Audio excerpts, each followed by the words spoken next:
What is going on, everyone? Before we get into today's video, I want to give a big shout out to A1 Comics for A1 Wednesday. Don't forget to follow them on Instagram. Their link is in the description below.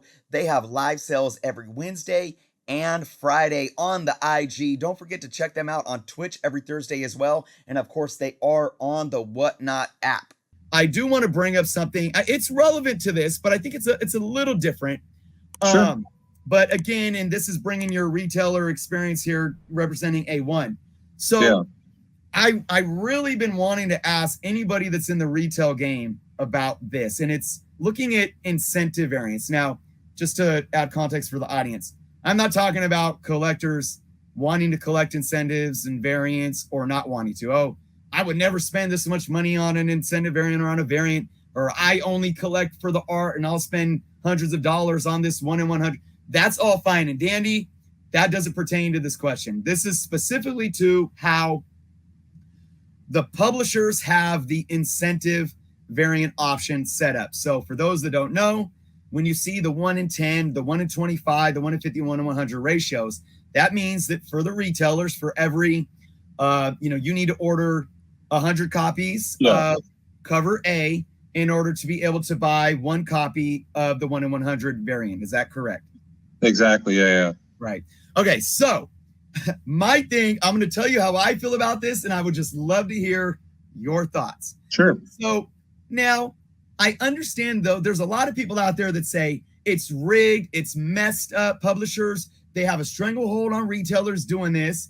It distorts sales data because, when like 2019 broke records 1.2 billion. So, well, they're not talking about customers going and buying copies. That's, from the publisher. So I understand these arguments, but then it gets down to like these retailers or these stores that complain and say, this is wrong because I can't get the 1 in 100 variant. Or you get retailers that go and order so many books because they need to get a couple copies of the 1 in 100.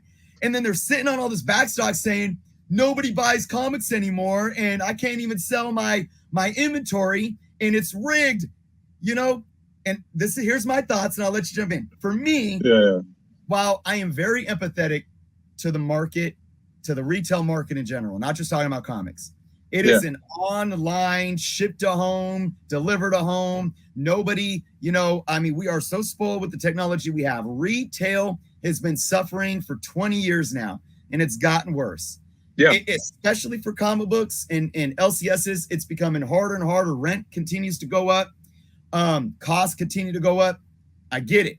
I don't want any LCS to go out of business, but it's my opinion that if an LCS is ordering X amount of books simply to get 1 variant for them to make maybe $30 off of 1 or 2, and then they have all this backstock and they can't sell it and they can't pay rent, they're doing it wrong or they're in the wrong business.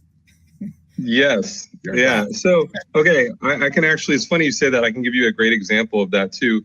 There's times where we've done that but we know, so we feel good about the title that we're ordering on enough to get that incentive that we're okay with having that backstock. So a good example, Venom 200, oversized, square bound, milestone book, a lot of great covers. So we were okay with getting cover A, B, C, D, and ordering a bunch to get the, one in, there was like a 1 in 200 and some other stuff. And we ended up getting a couple, I think we ordered like 1,000 copies or a lot.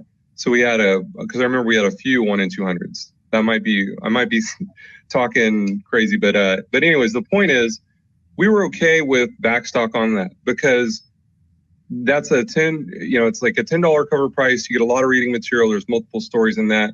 It's a great back issue bin if it doesn't sell, books. So we go into making that commitment knowing, like looking at the numbers, and going, okay, we're going to commit to buying all these to get that incentive, but we also feel good about having like a long box of back issues of this because it's a cool book.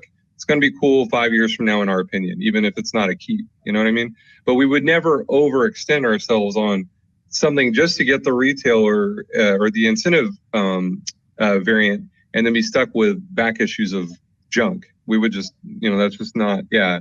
So I can't really, I don't know why anybody would do that, because, if you're going into debt trying to get, an incentive variance, or, taking out a line of credit, that's crazy. So yeah, you gotta, it's just business. So yeah. I don't know. I don't know. But yeah, that's, go ahead. What's up? Yeah, I just, yeah, you got to be careful. I think maybe people it's emotional. Like maybe people get almost FOMO, like, or maybe if you're running a shop and you really want that and you go crazy or something. But I just think you got to be smart with money. In this business, the margin of success and failure is so thin, like being a comic book retailer. You can easily shoot yourself in the foot making bad decisions, just like any business, but it's less forgiving with comics. It's a hobby, and when things are bad, one of the first things to go is people definitely kind of are like, okay, I'll go buy less comics.